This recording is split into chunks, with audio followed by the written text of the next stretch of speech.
Nama saya Nurul Natira Alis binti Pitowal atau Azran. Nombor metrik saya 13 DKA 19F 1110. Saya nak terangkan tentang penyelenggaraan semasa dan penyelenggaraan berkala. Penyelenggaraan semasa dan penyelenggaraan berkala ini diperlukan untuk mengelakkan kerosakan yang lebih besar ataupun yang lebih teruk yang berpunca daripada tindakan lalu lintas dan cuaca. Kedua-dua jenis penyelenggaraan ini diperlukan untuk memastikan keadaan yang selamat untuk pengguna jalan raya dengan memelihara keadaan perabot jalan. Terbahagi kepada dua, iaitu pertama, operasi penyelenggaraan semasa dan operasi penyelenggaraan berkala.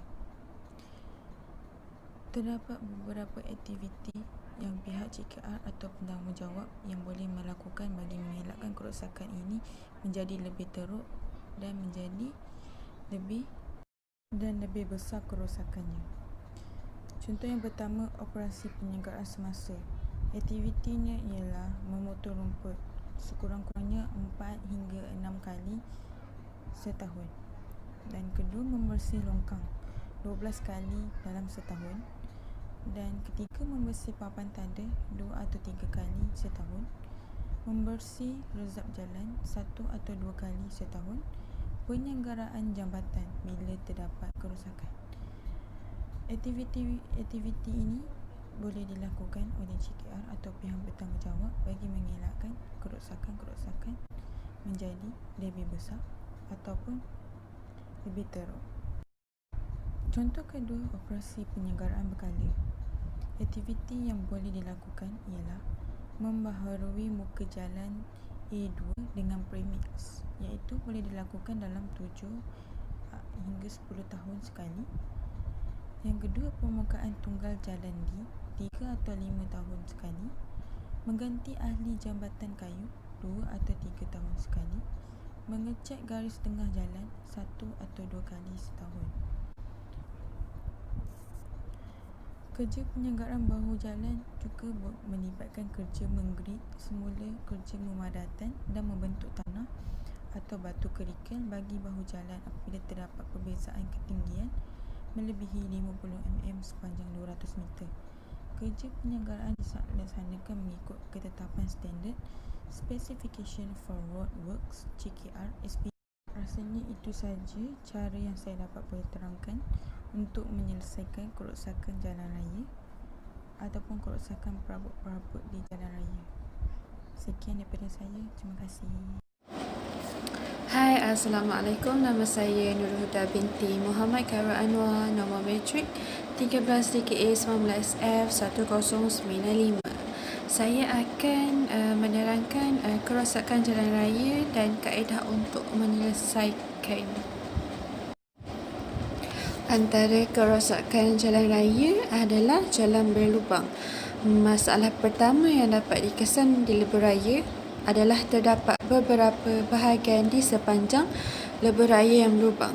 Keadaan ini amat merusingkan kerana pada waktu malam tiada kemudahan lampu disediakan sepanjang lebuh raya.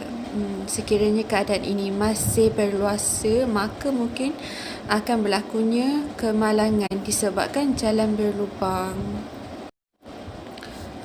Masalah jalan berlubang ini adalah berpunca dari pelbagai faktor. Faktor utama masalah jalan berlubang ini adalah asas untuk membuat tapak kepada jalan ini yang tidak kukuh. Selain itu, tanah yang digunakan untuk membuat asas tidak dipadatkan dengan sepenuhnya.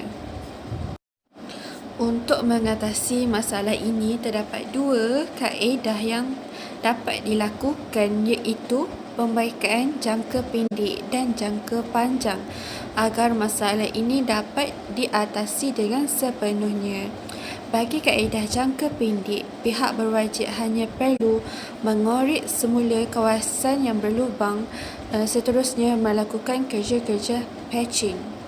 Untuk mengatasi masalah jalan berlubang dalam masa yang panjang pula adalah berdasarkan masalah yang dihadapi, iaitu struktur asas bagi lebuh raya ini yang amat lemah kerana ia berada di kawasan berpaya. Seterusnya adalah air bertakung. Keadaan akan menjadi rumit, terutama pada penghujung tahun kerana taburan hujan. Okey, sekiranya keadaan ini tidak diatasi dengan sebaiknya, kadar kemenangan jalan raya boleh meningkat dengan penuh drastik. Okey. Masalah air bertakung ini berpunca daripada kerja-kerja premix yang tidak rata dan kecurunan aliran air larian hujan yang tidak dapat dibuat dengan baik. Selain itu, penambahkan jalan raya juga tidak dilakukan dengan baik. Keadaan ini adalah berpunca daripada struktur asas jalan yang tidak menggunakan asas curucuk ataupun asas rakit di awal pembinaan. Bagi mengatasi masalah ini secara cepat, pihak berwajib perlu melakukan turapan semula dengan memastikan kecurunan air larian hujan diambil kira dengan sepenuhnya. Dalam mengatasi masalah ini pada jangka masa yang panjang pula, penggunaan asas rakit diperkasihkan bagi mengatasi masalah ini. Okey, itu sahaja daripada saya. Hai, nama saya Aisyah Farhana binti Muhammad Zahari. Nombor matrik saya 13CGA 19F1160. Okey, jenis-jenis kerosakan jalan raya yang saya akan terangkan ialah pasal jenis turapan. Turapan ni ada dua. Satu turapan lentur, satu turapan tegar. Turapan lentur ni ialah lapisan turapan yang bersifat elastik, iaitu boleh melentur apabila menerima beban dan kembali semula kepada profil asal apabila beban tidak dikenakan. Okey, sebab-sebab ataupun faktor-faktor kerosakan turapan lentur ni. Faktor pertama ialah faktor cuaca. Faktor cuaca ni melibatkan panas dan hujan yang berpanjangan. Okey, faktor dan sebab-sebab yang kedua ialah kualiti pembinaan. Maknanya kalau kita bina tu kita tak mengikut piawaian atau piawaian yang dikehendaki lah. Yang ketiga ialah beban kenderaan. Beban kenderaan yang contoh macam lebih muatan macam trailer, lori dan sebagainya. Okey, jenis-jenis kerosakan pula dia ada banyak. Contohnya lopak, retakan, perubahan bentuk permukaan, kecacatan permukaan, kecacatan bahu dan bucu jalan. Okey, kerosakan ni ada banyak jenis. Kalau untuk kerosakan lopakan, retakan, kecacatan permukaan, kecacatan bahu atau bucu jalan, kaedah penyelenggaraan dia hanya satu, penstoran semula. Kerja-kerja yang terlibat untuk penstoran semula ialah penampalan, kedap keratan, pembinaan lapisan haus, penampalan.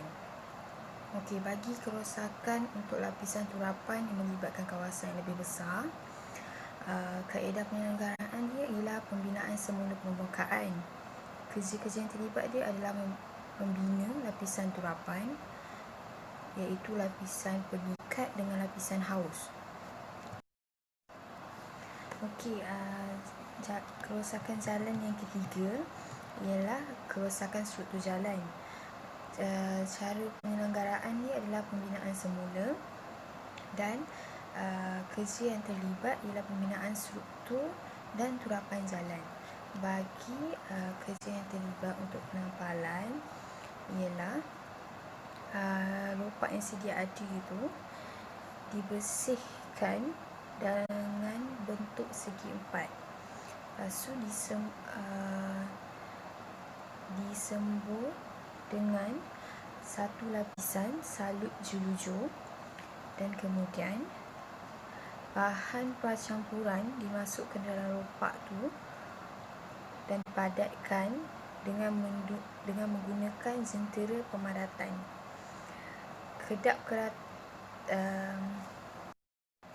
Okey, jenis kerosakan jalan raya bagi turapan tegar pula ialah turapan tegar ni merupakan papak konkrit yang tidak akan melentur walaupun dikenakan beban trafik. Tapi antara ciri-ciri turapan tegar ni ialah papak konkrit ni bersifat tegar, dibina berpetak dan bersambung, mempunyai kebolekhidmatan yang lebih panjang, dan kerja penyelenggaraan sukar dilakukan dan melibatkan kos yang sangat tinggi lah.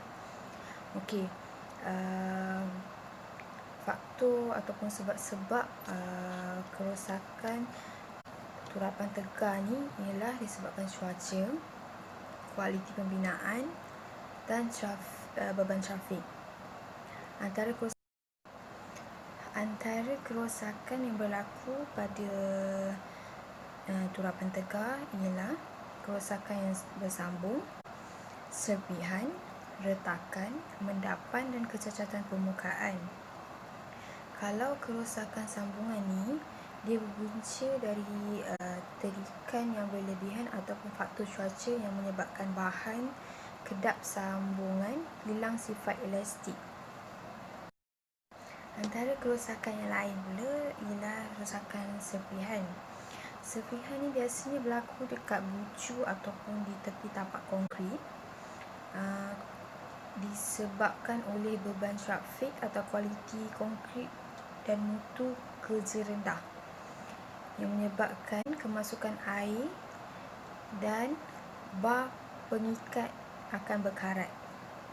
Bagi faktor kerosakan yang ketiga pula ialah retakan. Retakan ni berlaku akibat trafik yang berlebihan ataupun kualiti kerja yang rendah.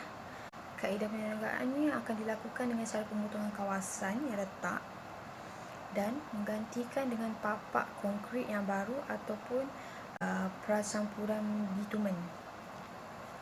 Bagi kerosakan yang keempat ialah mendapan kebezaan.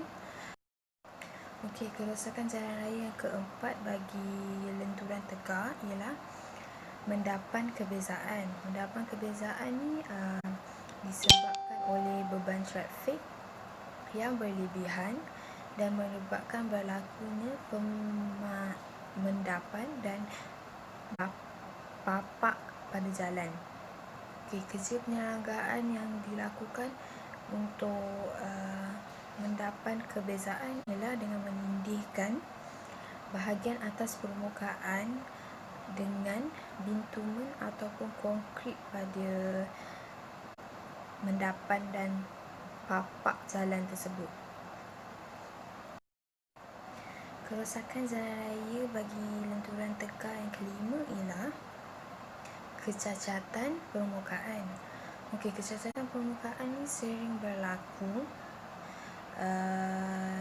dekat permukaan jalan yang licin dan tidak sekata. Permukaan jalan yang licin tidak sekata ni dapat mengurangkan daya geseran dan boleh mendatangkan bahaya kepada pengguna jalan raya. Okey, penyelenggaraan yang dilakukan untuk kecacatan permukaan ini ialah dengan mencanai permukaan konkrit untuk mendapatkan struktur permukaan yang kasar dan berkualiti.